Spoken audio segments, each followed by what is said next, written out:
Hello, it's Uncle Mitch again. I'm doing another one for Redfern here because this one is a little bit better.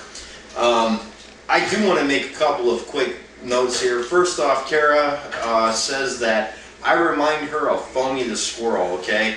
Well, here's the thing. I'm not really going to take offense to that because I don't think she actually meant to offend me whatsoever. However, I'm going to point out a couple of things. First off, Foamy is animated, which means the dude who's doing it really doesn't want to throw his face out there so people can judge him for what he is. This is in public domain. At some point, a potential employer very well may use this against me, and probably deservedly so. So I guess there's a little bit of difference there.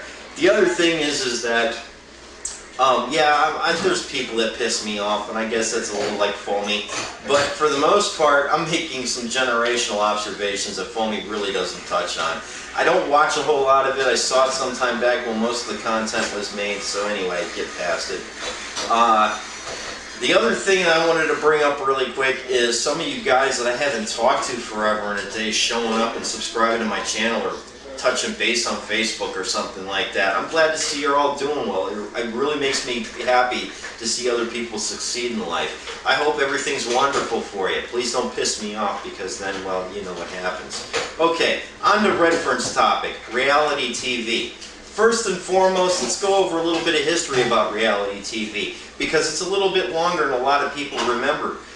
Realistically, the first reality television, everybody could say, is the nightly news, but the one that really everybody focused on was Cops, okay? This is the first time we got to see an unscripted version of events where police officers went out and found various types of human trash and had to put them in their vehicles because they're being morons, okay?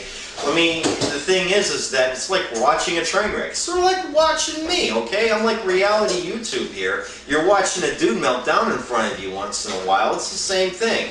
Except, you know, you don't have to necessarily care about the people or the characters involved because they're not going to be on next week's show. They're in jail. Okay, after that was The Real World, and I guess that kind of dates me because I remember the exact first season when it was on MTV. It was pretty cool. It was already kind of neat and all that. But that first season, they really didn't try to cast the people involved with it to be as caustic and as evil to each other as they possibly can. And then it devolved all the way from down there. I have to explain a couple of quick ideas about how I operate in life so you understand just how much I hate reality television.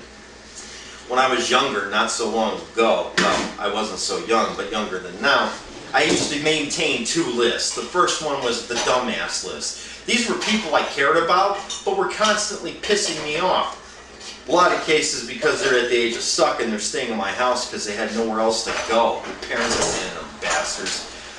So anyway, I basically would come home from work or whatever else, and sometimes they'd actually compete with each other to see who could piss me off the most, so that I could go ahead and put up their name on there and rank everybody according to how stupid they were at that particular moment.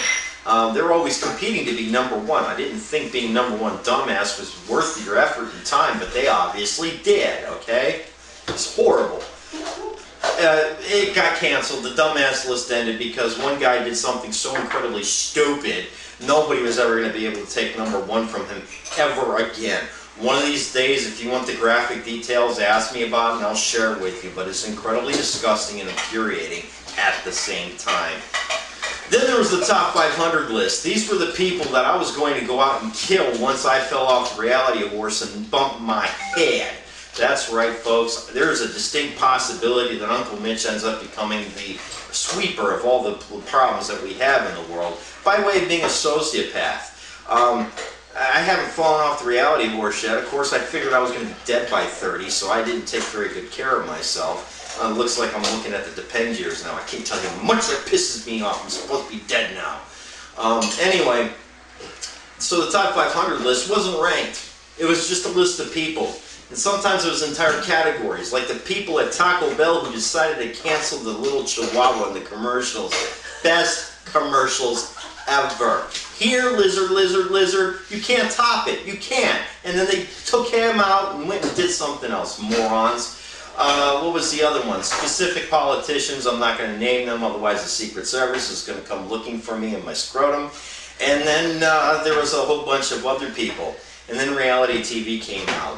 And the top 500 list almost went extinct. because every time I saw somebody on reality television, I had to put another frickin' person in the top 500 list. Here's the problem, folks, is if it's a top 500 list, and there's only 500 slots, okay? If I put another name on that list, I gotta take somebody else out, which means somebody just got a reprieve, or a potential reprieve. Let me tell you something, Backstreet Boys, your ass got saved by American Idol, okay? Just so you know.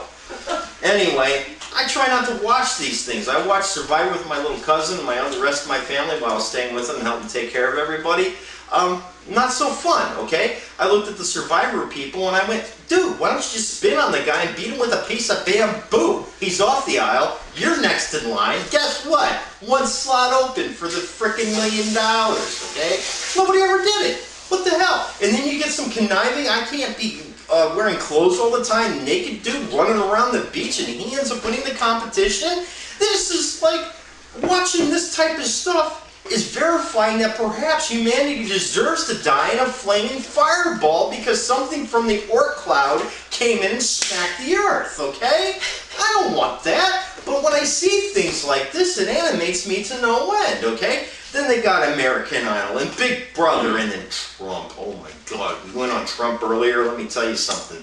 The Apprentice, you're fired. Donald Trump, you're frickin' dead if I ever catch up with you. He's just a candidate, Secret Service. You can't come get me for that one. Okay, so, anyway, as I was talking about reality television, long and short of it is that reality television is crap. If you people believe that it's reality television, you're insane. That's like looking at professional wrestling and saying those people are beating on each other for real. No, they might be real athletes, but you better believe there's a damn script. Hello? Have you ever seen any of them go to the hospital with a broken neck and seen it in the news the next day? No. You know why the news and the media doesn't report it? Because it never happened. Okay. Same with reality television. They automatically determine when they're doing the production meeting who's going to win and who's going to lose. Do they script it that way? No, but they do have people and a psychologist on staff to look at everybody and says who's going to crack, who's going to take it, who's going to make it, who's going to break it, who's going to be the one to stir up the pot, who's all the people that we're looking for in order to make good ratings. And that's what reality television is all about. Ratings for right now. So when you take a look at an old episode, if they ever put it on television, you don't want to see it. It's been done before. And at this point, I would love to tell you that reality television's burned out and we'll never see it again. But they keep coming out with new shows. Simon Cowell, yeah, I'm looking at you, you punk. I'm blaming you, okay? Go back to Britain, make some shows there, don't show your face here anymore, okay? I don't care if you're an asshole or not in real life. It's irrelevant to me. Your shows are crap. Anybody who watches reality television, keep in mind that you might actually be drawn to what I call the Springer effect, okay? And believe it or not, Jerry Springer actually scripted a lot of his television shows. I don't find any entertainment whatsoever, though many of you do, watching another human being devolve on national television and debase themselves for their 15 minutes of fame, okay? It's not going to work that way as far as I'm concerned. If you want your 15 minutes of fame from me, you better well damn do something to earn it. And starting a fight in the middle of a television show, or calling somebody a hoe and smacking them upside the head, or being part of the Jersey Shore, or giving yourself a name, or whatever the case is, isn't going to do it for me, okay? As far as I'm concerned, reality television, you can go out the fucking window with everything else that pisses me off in the world. Obviously, I'm not that animated about it. I did this for you, Redfern, but the truth be told, it's easy to ignore, so I'm going to let it go. I'm Uncle Mitch. That is all.